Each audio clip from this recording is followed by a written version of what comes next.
नमस्कार, मैं हूं शम्स तहर खान और आप देख रहे हैं वारदात। अगर आने वाले वक्त में आप इस कहानी पर कोई फिल्म देखें तो हैरान मत होइएगा, ऐसा होना ही है क्योंकि कहानी फिल्मी है। इस कहानी में हर वो मसाला है जो किसी भी हिट फिल्म की गारंटी होती है।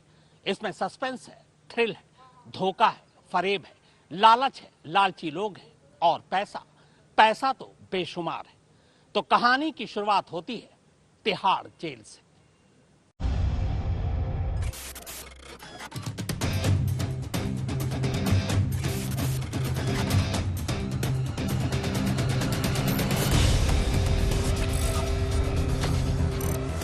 Ajay Kumar Balla this side, Home Secretary of India. The Honorable Home Minister has specially asked me to personally call you up and have a word with you.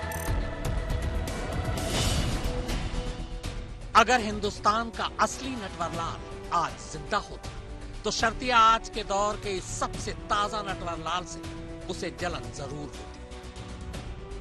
कल के नटवरलाल ने ताजमहल, लाल किला, पट्टा railway station ही बेचा था, मगर 2021 के इस नटवरलाल ने बिना कुछ बेचे और खरीदे ही इतने माल कमा लिए कि उसे खर्च करने के लिए न सिर्फ लोगों को पैसे बांटने पड़े बल्कि गिफ्ट के नाम पर अरबी घोड़े और फारसी बिल्लियां तक बंटवा।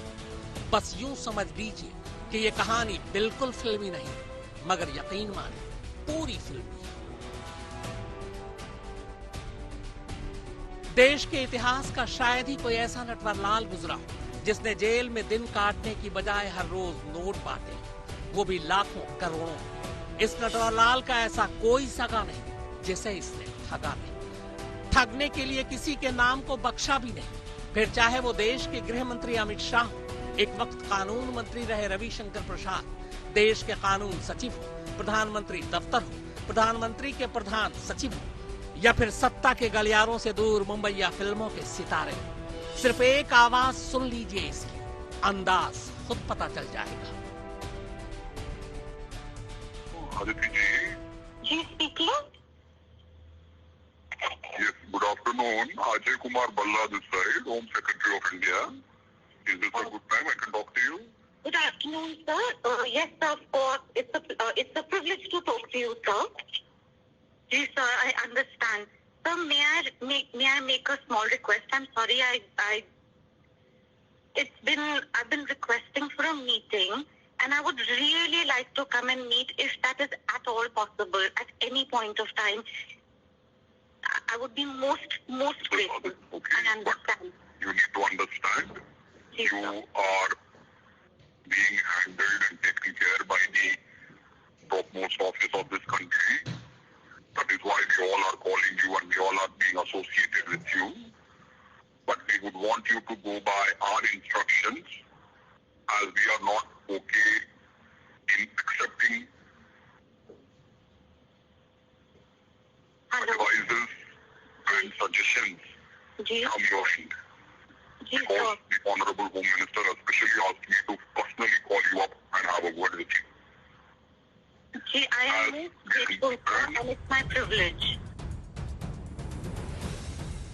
नाम सुकेश चंद्रशेखर है, पता तिहाड़ की रोहनी जेल।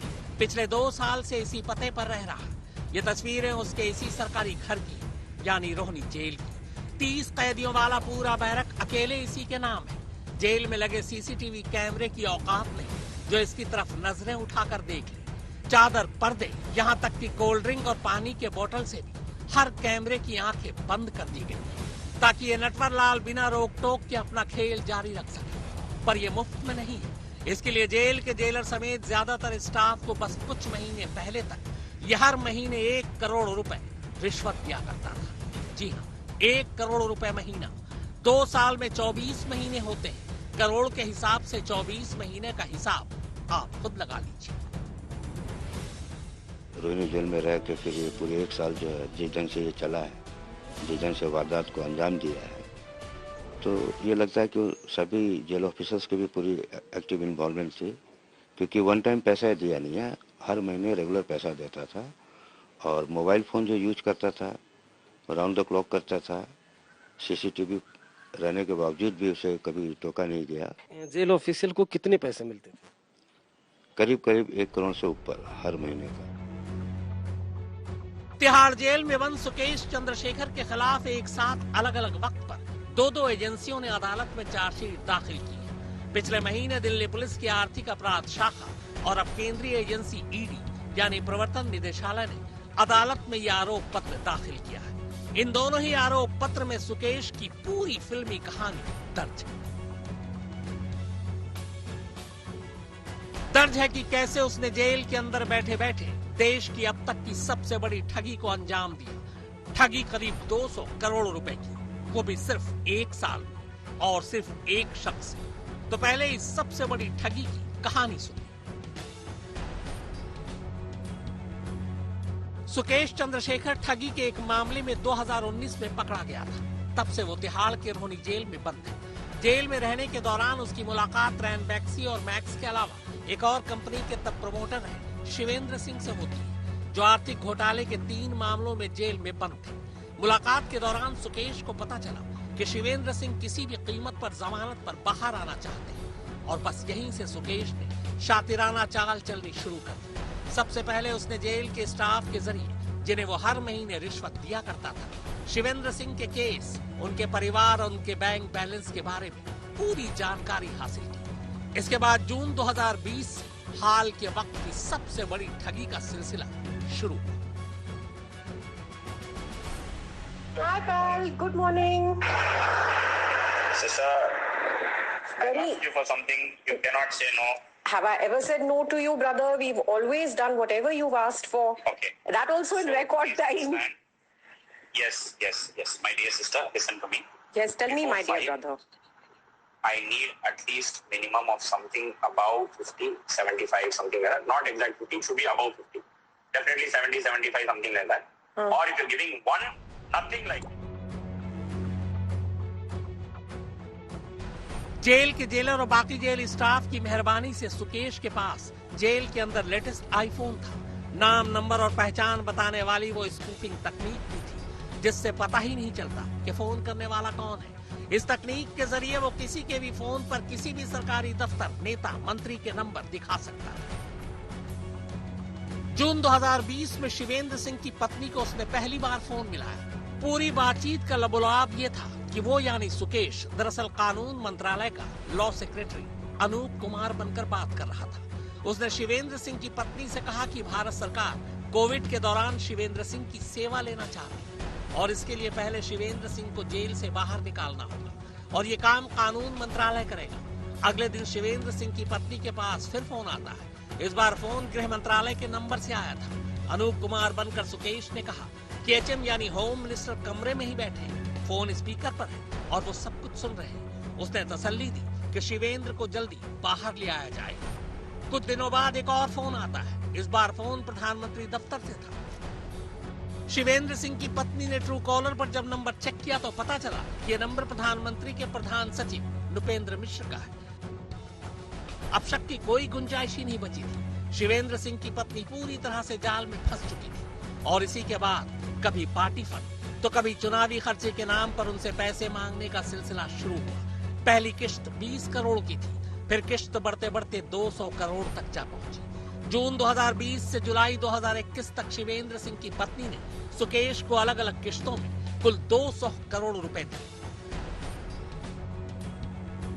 मगर साल भर तक पैसे देने के बाद भी जब शिवेंद्र सिंह जेल से बाहर नहीं आए तो उनकी पत्नी को शक हुआ। इसी के बाद वो दिल्ली पुलिस की स्पेशल सेल के पास शिकायत करने पहुंची। स्पेशल सेल ने जब तफ्तीश की तो पता चला कि जिस नंबर से फोन आ रहा था वो इंग्लैंड से ओरिजिनेट हो रहा है, लेकिन उसी नंबर से दिल्ली का एक और नंबर भी कनेक्टेड था।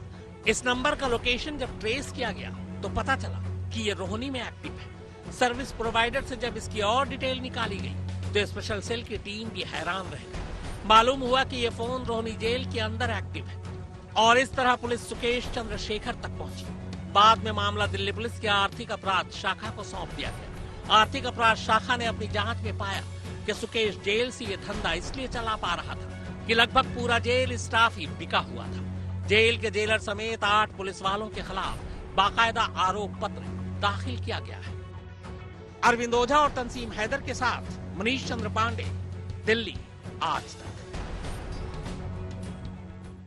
अब कहानी फिल्मी हो और उसमें हीरो हीरोइन ना हो, भला ये कैसे मुमकिन है? तो इस फिल्मी कहानी में बाकायदा असली हीरो हीरोइन भी है।